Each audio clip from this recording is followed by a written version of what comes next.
Yo, they are not letting up on Elon right now. Fam. And I know, I keep saying this, I know his shareholders are feeling the heat, bro. Like if you're invested in Tesla right now, you're seriously contemplating about cutting your losses, bro. They are not letting up, and it's not good for the whole situation. It's crazy out here right now. But we're gonna get to all the craziness. Listen, you know how this goes. Question everything. You should. And remember, this is for entertainment purposes only. Let's get to it. Go! Hey, hey! Ho, ho! Elon Musk has got to go! Hey, hey! Ho, ho! Elon Musk has got to go! Hey, hey! Ho, ho! Elon Musk has got to go! They relied on to survive. Including 10,000 children! And 10,000 pregnant women! And 10,000 pregnant women! The so-called pro-life. We need clean air! Not another billionaire! We need clean air! Not another billionaire! We need clean air! Not another billionaire! How are you and your farm dealing with the uncertainty around this trade war? Well, thank you very much for having me. And the president said that he loved farmers. And this is a very critical time for America's farmers. Every time the president uses the word tariff, he caused complete chaos and confusion. And it's created a state of emergency for America's farmers. Right now, there's $30 billion at USDA that haven't been dispersed to America's farmers. It's planting season. We don't have farm operating loans in place. Those are grants and other services that have been cut and frozen to America's farmers. And my message to the president today, if you love America's farmers, release that money so that farmers can get in the field and put their planters out here. People say there is an open secret, if you will, here in Wisconsin, that a lot of the immigrant farm workers are here illegally, undocumented. To me, it doesn't matter. These are people that are willing to do a job that nobody else will do. What does their legal situation look like? I am required as an employer is to look at the documents that they present to me. And the law says that you look at the documents, and if they appear to be genuine, you accept them. You don't think that you are displacing American workers by hiring immigrants here? I'm 100% sure of that. I have people come to apply for a job, but they're all immigrants. In the last 20 years or so, I maybe had 2 people show up to apply for a job that were native-born Americans, and probably 150 immigrants have come and applied for a job. And the 2 that applied never came back. It just don't feel right, though. Just to sit here and say, okay, we need them just because they're the only ones that will work in the fields or do this. That don't feel wrong to anybody else. That just doesn't feel right to me to say that. I don't know. It's just a feeling. So they're good with us as long as they're in the field. But otherwise, then no. I don't know. That kind of sounds like slavery a little bit to me. Like modern day. Just because they're willing to do that job that nobody else is, we need to fight for them. But if it wasn't that, we wouldn't fight for them. So what is it? Which one is it? I'm asking. How many people do you employ? 64. And that's across all 4 of your stores? Yes. How many of your employees are Latinos? All Latinos. How many of them do you know are undocumented? 50%. Who did you vote for in the last election? For Jonathan. I'm surprised she answered that question. And these days and times you answered that question, now watch how many people show up to try to get that 50% tomorrow. Like, you just threw 50% of them under the bus right there. I'm surprised she answered that. Percent. Who did you vote for in the last election? For Donald Trump. Was your hope that if he was elected president, he would be able to improve our economy? That's what we're waiting. You voted for President Donald Trump because of his stance on the economy. Yes, because economy is one thing and immigration is another thing. And you have to, like an owner, decide what is more affect right away to my customer. And you think that food and prices matter more to them Yes. than whether they could get deported? And I always say, the food is so important when you see they struggling to buy the food.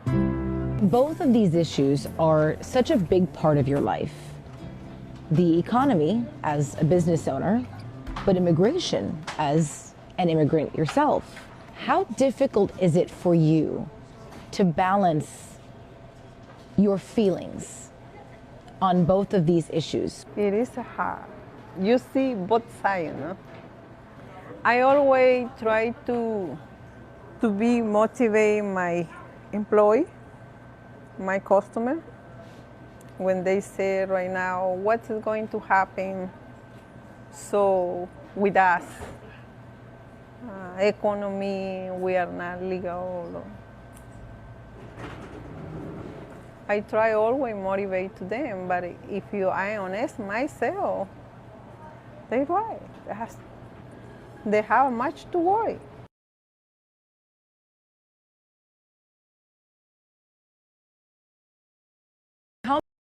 So what I'm seeing a lot of is people. I would love to go out in the public and just ask people randomly who you voted for. You don't have to answer if you don't want to, but who you voted for.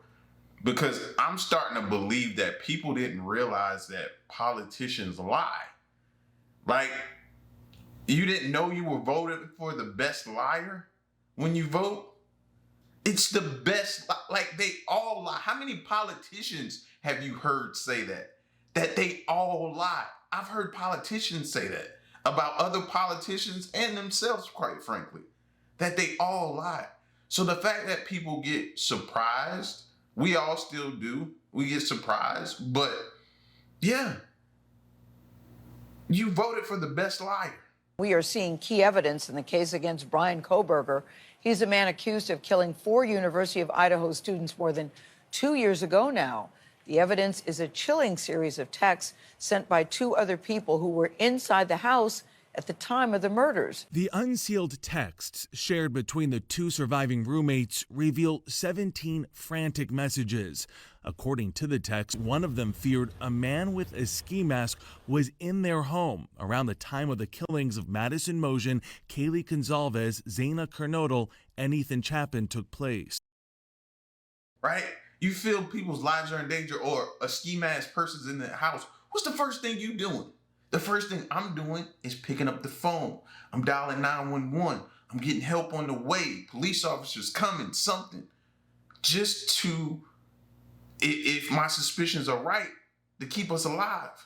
Save a life, something. Stop this from happening. Like, nobody called 911? The 2, who were in separate bedrooms, texted between 4:22 and 4:24 a.m. and placed unanswered phone calls to all 4 victims between 4:19 and 4:27 a.m. No one is answering, texted one of the roommates, identified as DM, to BF, adding, "I'm really confused." DM then texted the phone of roommate Gonzalez, saying, "Kaylee, what's going on?" DM sent another text to BF, writing about the intruder's appearance, saying, quote, "like a ski mask almost, and that he had something over his head and mouth." She goes on to tell BF, "I'm not kidding. I am so freaked out." Then BF tells DM, "Come to my room. Run. Down here." The messages come as a 911 call from the morning of the killings was also made public for the first time. The call, made by BF, came about 8 hours after the text message exchange. It's unclear why they waited so long to call for help. During it, she tells the operator that she found one of her roommates, Zaina Kernodle, unconscious and, quote, "believe she got drunk last night." She also tells the dispatcher that a man was in their home. Brian Kohberger was arrested 6 weeks later in connection with the case, and a judge entered a not guilty plea to all charges on his behalf. CBS News legal contributor Jessica Levinson. The text messages are really about painting a broader picture for the jury. The trial is expected to begin in August, where both survivors are expected to be critical witnesses. We are seeing key evidence. Now, what if he was determined and be like, yeah, they were in on it? Now you have people looking at you a certain way. He could just say that or mouth that right now, and it'll have them looking at those other two a different way. Like, I don't understand it. But at the same time, they probably was on something. Drunk out of their mind, really not coherent to the point to where they knew what they thought was going on was actually going on. I don't know, but this just is weird, and it don't make a whole lot of sense. An underwater discovery may yield new clues in a 66-year-old mystery. Last fall, a diver found a Ford station wagon submerged in Oregon's Columbia River. The car is believed to belong to the Martins, a family of 5 who vanished in 1958 while on a trip to buy a Christmas tree. Diver Archer Mayo had been searching for the river for 7 years after learning about the story. I didn't think it was the Martin car because its tire tread didn't look like 1950s tire tread, and the hubcap on it was super shiny. And I thought, well, that's not that old. So I thought, well, at least it's a car. And then as I went further on it, I realized, oh my gosh, this is the car. On Friday, after 2 days of dredging, the car was lifted from the water by a crane. It fell apart in the process, but will be sent for forensic testing. A 2-hour drive outside the Cambodian capital Phnom Penh, a convoy of semi-trailers passed by. Let's drive straight through. Moments later, an enormous arch greeted us with signage in 2 languages, the local language Khmer and beneath Chinese. But it's very clear who is in charge of this special economic zone rising from the dirt. Hello, sir. Hello? The manager of this furniture factory invited us in. Okay, thank you. They moved here from China a month ago to produce ottomans to export to the United States. Most of the companies coming here are Chinese. Yes. And their driving incentive to avoid US tariffs. The US-China trade war is the main reason for this explosion of Chinese investment in Cambodia. In 2016, before President Trump took office, Cambodian exports to the US were roughly $3 billion. Last year, they topped $12 billion, representing nearly 30% of the country's GDP. The Cambodian government says more than half of the factories in Cambodia are Chinese-owned. To America. Definitely. While Chinese companies are skirting US tariffs, economists we spoke to say they are playing by the rules. But there are fears Cambodia's economy could become collateral damage. Are you concerned that President Trump might put tariffs on Cambodia, considering the Chinese investments? Yes, of course. Chinese garment factory owner Mr. Huang moved to Cambodia 20 years ago, capitalizing on tax breaks and lower wages while still running factories in China. But when the trade war began in 2018, he moved all operations to Cambodia and now exports 60% of his garments to the US. And who are your customers? It's Walmart, Costco. And he said those orders have only multiplied since President Trump announced new tariffs. A 2-hour drive out. Wow. It seems like they were like, 10, 20 steps ahead. They were already prepared. This is why this makes it scary when you hear somebody say, oh, okay, yeah, we ready to go to war. We ready for it. We ready for it. And we're going to go to war till the end. It seems to me like they're a step ahead almost. For them to already be and have a way to avoid terrorists already be in position and in place. Yeah, that don't make me feel good at all about dealing with China. That just showed you something right there if you were paying attention. Number of passenger planes on final approach to Reagan National Airport this weekend received apparent false alarms from their collision avoidance systems. Senior transportation correspondent Chris Van Cleve joins us. Chris, we've had enough with regular alarms. Now these are false alarms? Yeah, John, we poured through hours of air traffic control audio from Saturday at Washington Reagan Airport and identified at least 12 flights that received these false alarms from their onboard collision avoidance systems. 6 of them, in fact, encouraged the plane to take evasive maneuvers. At least 3 did go-arounds before safely landing. Now, this is the same airport where that deadly mid-air collision occurred in January. Flyers are already on edge. Now the FAA is investigating and looking into the possibility that some kind of external interference may have triggered these alarms. We do know that all 12 of these planes we identified were regional jets, 2 different makes of regional jets. Other airplanes did not receive these alerts. So it is a mystery at this point, no evidence of nefarious activity, but this many false alarms is highly unusual. And raises a lot of questions. Chris Van Cleef, thank you. Number of passenger planes. Great. That is exactly what we need now. That makes everybody feel more comfortable to fly. Like, what is going on? And I know what everybody gonna say in the comment section. He shouldn't have fired all those people. Now we having all these problems and stuff like that. So it's like, it's hard not to listen to people make that criticism. This Olympic snowboarder is now on the FBI's top 10 most wanted fugitives list for allegedly running a violent drug trafficking network and for orchestrating multiple murders and an attempted murder. Ryan Wedding, who competed for Canada during the 2002 Winter Olympics, is wanted for allegedly shipping hundreds of kilos of cocaine from Colombia to Canada and the US. Investigators believe he's living in Mexico, but say he could be elsewhere, and say he goes under these different names. It's not clear if he's got a lawyer. He's previously been charged alongside his accomplice Andrew Clark in California with multiple crimes, including running a criminal enterprise. Clark was arrested in October and was extradited to the US from Mexico last week. The FBI said the alleged murders made Wedding a very dangerous man and that they want to catch him before he can put anyone else in danger.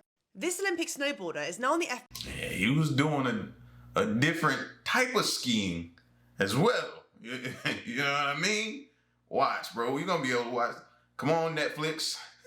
Come on, Netflix, let's do a docuseries or a documentary or something. I'm ready to watch this one. I will be glued to this one. The rapper Sean Diddy Combs has been accused in a new indictment released by the federal government of threatening and physically abusing his employees, as well as forcing one staff member to engage in sex acts with him. Diddy is currently awaiting trial in May on charges of sex trafficking, transportation for prostitution, and racketeering with conspiracy, all of which he denies. On Thursday, the 6th of March, the prosecution released their second superseding indictment against the rapper, which added abuse of his staff members to his pre-existing RICO charge. It alleges Diddy, assisted by other unnamed associates, maintained control over certain employees of the Combs business, whom he forced to work long hours with little sleep through use of, among other things, physical force, psychological harm, financial harm, and reputational harm, and/or threats of the same. With respect to one employee, Combs used physical force, psychological harm, financial harm, and reputational harm, and/or threats of the same, to cause the employee to engage in sex acts with him. No new charges, victims, or co-defendants were included in this superseding indictment. In a statement to the BBC, Diddy's defense said, "Mr. Combs has said it before and will say it again. He vehemently denies the accusations made by the Southern District of New York. He looks forward to his day in court, when it will become clear that he has never forced anyone to engage in sexual acts against their will. Many former employees stand by his side, prepared to attest to the dedication, hard work, and inspiration they experienced while helping build groundbreaking, award-winning businesses." The rapper Sean Diddy Combs. I think I've lost count, but how many y'all think accusations or lawsuits he has against him right now? Mainly lawsuits. Because how is he going to beat all of these? Is the question. Yeah, I hear my stomach growling, man. I'm hungry. How is he gonna beat all of these allegations and lawsuits and different things that are stacked against him? And normally when you say stacked against somebody, you're like being, you know what I mean? You're just exaggerating. But we're not exaggerating with the amount of lawsuits he has against him. Like, the odds are against him right now at this point of him. So this is going to be interesting to see how his defense plays this, goes at this, and everything like that, man. That's why I keep saying that trial date, I will be glued. We're going to turn to the Pentagon and the drive by the Trump administration to eliminate not just any efforts to promote diversity in the U.S. Armed Forces, but eliminate even any mention of diversity. At the end of January, the new Secretary of Defense, as you know, issued a press release with the headline, "Identity Month's Dead at DOD," banning any official recognition of Black History Month or any other minority groups in the military. But that, it seems, was just the start. Last week, the Pentagon ordered the removal from its websites any mention, photographs, or videos that, quote, promote diversity, equity, and inclusion. Now, according to the Associated Press, more than 26,000 images, photographs have since been flagged for removal across all military branches. Unclear why this is a controversial photo, but it was flagged. It's a photo of an American hero, Private First Class Harold Gonzalez, who was born into a Mexican-American family in California. He won the Medal of Honor for his heroic actions during the Battle of Okinawa in 1945. This photo showing Black military personnel undergoing training at an Air Force base in Illinois during the Second World War. That was flagged for removal. Perhaps it won't be mentioned any longer in the official histories of the Defense Department, but lest we forget, the U.S. military was segregated until 1948. During World War II, Black men and women served in all branches of the armed forces while they were facing racism and segregation. It wasn't until 1948 that President Harry S. Truman signed an executive order banning segregation. Here's another photo apparently flagged for removal. Air Force Staff Sergeant Christina Scales in 2009. That's when the photo was taken. She's performing a pre-flight check before departing on a mission in a C-17. Now, why this photo is worthy of purging from the Pentagon's public records is unclear. Apparently, anything related to gay service members is now also to be purged, including this photo of the B-29 aircraft that dropped the first atomic bomb on Hiroshima, August 6, 1945. Now, why would an aircraft be flagged for removal? It appears because the name of the plane is the Enola Gay. It was named after the pilot's mom, Enola Gay Tibbets. But the mere mention of the word gay has someone in the administration clutching at their pearls. Massive columns of billowing smoke can be seen on Long Island, New York, as firefighters responded to at least 3 major brush fires. New York Governor Kathy Hochul declared a state of emergency, and 1 highway was shut down. Residents were not ordered to evacuate, but some reported heavy smoke engulfing entire neighborhoods, though none of them were deemed to be in the fire's direct path. Officials warned that the brush fires could easily spread, with high winds being, quote, the biggest problem. 1 firefighter was transferred to a hospital with second-degree burns to the face, according to a Suffolk County executive. No other injuries have been reported.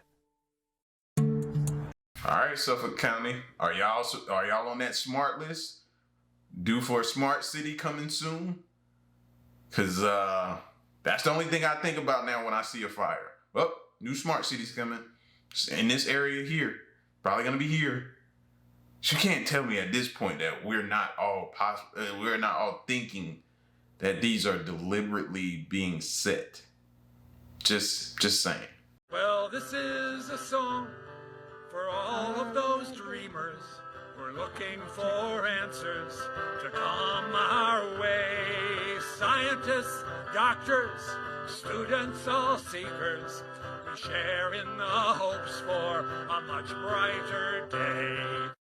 This little light of mine, I'm gonna let it shine. Oh, this little light of mine, I'm gonna let it shine. This little light of mine, I'm gonna let it shine. Let it shine, let it shine, let it shine. Science lights the way, science lights the way. Business is business. You want to have, peace and quiet, go home. Okay, when you're at work, you work. You're there to create value, build a company. So thank God. It's you can just feel it. You can feel the energy coming back, and it feels great.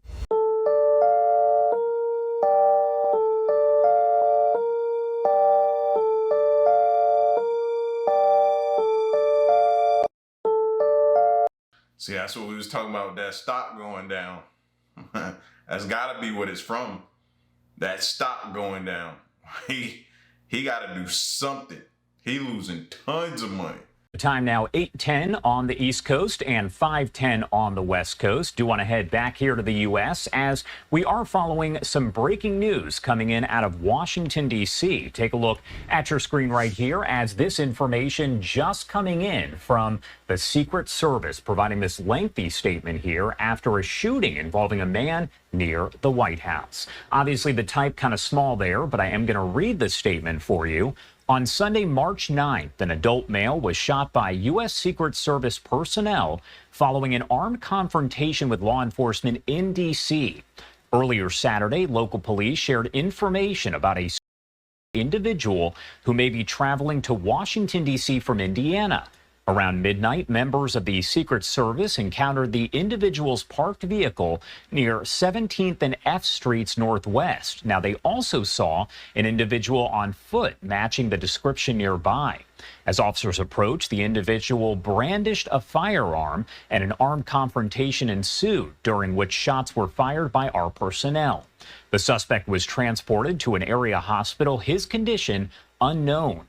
There were no reported injuries to Secret Service personnel. The incident is under investigation by the Metro Police Department Internal Affairs Division's Force Investigations Team, which investigates all law enforcement officer-involved shootings in the District of Columbia. Again, that is a statement here coming in moments ago from the spokesperson for the Secret Service. We are working to gather some more information. Not clear if there will be a press conference or another release that is followed up, but still a lot of questions here, as it's not quite clear the identity of the man involved or how he is doing. We just know from Secret Service this happened sometime around midnight, not far from the White House, and this was an adult male. Again, they did receive that information about a man traveling to Washington, D.C. from Indiana. We are working to piece it together, and we'll bring you updates as we do get them. Feeling cold. And y'all don't think that all of this stuff is breeding hatred. We're seeing it right before our eyes. This incident, the attempt on his life back during the campaign trail, other situations that have happened. Like, this stuff is breeding hatred, fam, that we don't need. We got enough people on the outside of our country that are hating us. Why do people on the inside want to hate each other? Like, this stuff is creating a divide. It's causing tension. It's doing too much over politics. And yes, I know it's affecting people's livelihoods. It's affecting people's jobs and different things. People are suffering. Yes. Don't make it worse for yourself by doing something that's going to affect your family, or, you know what I mean? Somebody got to speak some sense into people. It's got to be. Because the politicians aren't doing it right now.